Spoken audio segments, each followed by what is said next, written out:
नहमदुहु व नुसल्ली अला रसूलिहिल करीम अम्मा बाद फ़ाउज़ु बिल्लाहि मिनश शैतानिर रजीम बिस्मिल्लाहिर्रहमानिर्रहीम। अस्सलामु अलैकुम व रहमतुल्लाहि व बरकातुहू। इस दुआ और उम्मीद के साथ कि आप जहाँ पर भी हों खैरियत से और हमेशा खुश रहें। दुआ दुआ मोमिन का हथियार है।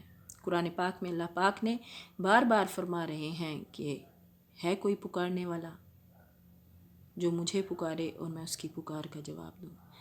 जब आप अल्लाह से दुआ मांगते हैं तो अल्लाह पाक उस दुआ को करीब से सुनते हैं। दुआ की कबूलियत के भी कुछ आप कह लें कि प्रोसीजर है अल्लाह का, कि एक दुआ वो है जो फौरी तौर पे कबूल हो जाती है, एक दुआ वो है जो थोड़ी देर के बाद कबूल होती है, यानी कुछ वक्फे के बाद। After some days you can say that your prayer will be acceptable। लेकिन कुछ दुआएं वो होती हैं जो हम कहते हैं कबूल ही नहीं हो रही, तो वो दुआएं अल्लाह पाक हमारे लिए आखिरत के लिए जमा करते हैं, और वो उस दिन जब हमें उनका अजर व सवाब मिलेगा तो हम कहेंगे कि काश मेरी एक भी दुआ कबूल ना होती और हम मेरी सारी दुआएं आखिरत के लिए जमा हो जाती।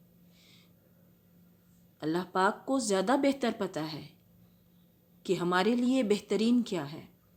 वो हमें वही कुछ अता फरमाते हैं जो हमारे लिए बेहतरीन होता है। Let's talk about 19 Ramzan.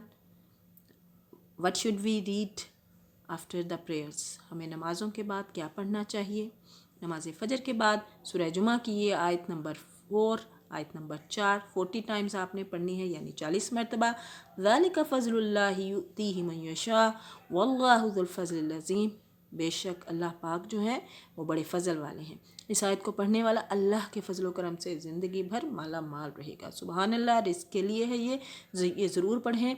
फ़जर की नमाज के बाद 19वें रोज़े को पढ़नी चाहिए। अच्छा जी, ज़ोहर की नमाज के बाद देखते हैं सूरह आल इमरान की आयत नंबर 26 33 मरतबा पढ़नी है। बिस्मिल्लाहिर्रहमानिर्रहीम। क़ुलिल्लाहुम्मा मालिकल मुल्की तुतिल मुल्का मन तशाउ व तंज़िउल मुल्का मिम्मन तशाउ व तुइज़्ज़ु मन तशाउ व तुज़िल्लु मन तशाउ बियदिकल खैर इन्नका अला कुल्लि शैइन कदीर। और इस दुआ के पढ़ने वाला हमेशा मालदार रहता है, ज़माने में बड़ी इज़्ज़त पाता है, कभी रज़ील या रुस्वा नहीं होता, और ये बहुत ही मुजर्रब पुरानी दुआ है। अच्छा, ये दो दुआएं हैं ना, ये नमाज के पढ़ने के बाद, हर नमाज के पढ़ने के बाद भी आप पढ़ सकते हैं। जैसे यानी आम रूटीन में है ना, आम रूटीन में नमाज के बाद, फ़र्ज़ नमाज के बाद कुछ अज़कार हैं जो हमें याद करने चाहिए। नमाजें हैं तो उनमें जब आप दुआ मांगें तो ये दुआ ज़रूर याद करें और ज़रूर पढ़ें। असर की नमाज के बाद 19 रमज़ान मुबारक को क्या पढ़ना चाहिए। दुरूद शरीफ 55 मरतबा यानी 55 टाइम पढ़ें। अल्लाहुम्मा सल्ली अला सय्यिदना मुहम्मदिन नबिय्यिल उम्मी व अला आलिहि व अस्हाबिहि व बारिक वसल्लम। और इस दुरूद शरीफ को, दुरूद पाक को ज़बानी याद कर लें, क्योंकि इसके पढ़ने से 80 साल के गुनाह माफ़ और 80,000 नेकियां उसके लिए लिख दी जाती हैं जो पढ़ने वाला हो। सुबहान अल्लाह।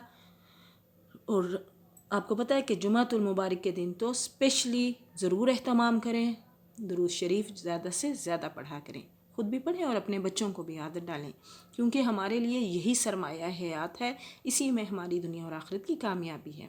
मगरिब की नमाज के बाद सूरह बकरा का आखिरी रुकू 11 मरतबा पढ़ें।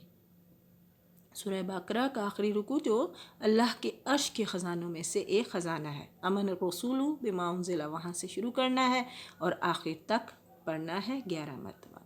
इशा की नमाज के बाद सलात तस्बीह पढ़ें, 4 रकात नफल। ये इंडिविजुअली पढ़ी जाती है, यानी इनफरादी तौर पे, इसकी जमात नहीं होती, ठीक है। और उसके बाद इस्तग़फ़ार की 3 तस्बीह पढ़नी है। अस्तग़फ़िरुल्लाहल्लज़ी ला इलाहा इल्ला हुवल हय्युल क़य्यूम व अतूबु अलैह। वैसे भी आपको एक बात बताऊं कि जो हर परेशानी का हल है वो इस्तग़फ़ार है। जब भी आप परेशान हो, जब भी आपका कोई काम रुका हुआ हो, जब भी आपकी कोई दुआ कबूल नहीं हो रही, कोई कुछ काम नहीं हो रहा, या कोई इसी किस्म की परेशानी है, मसलन औलाद नहीं है, रिज़्क़ नहीं है, या कोई ऐसी परेशानी है कि आप जिसको दूसरों से भी नहीं शेयर कर सकते, या बीमार हैं आप, तो इस्तग़फ़ार की कसरत किया करें।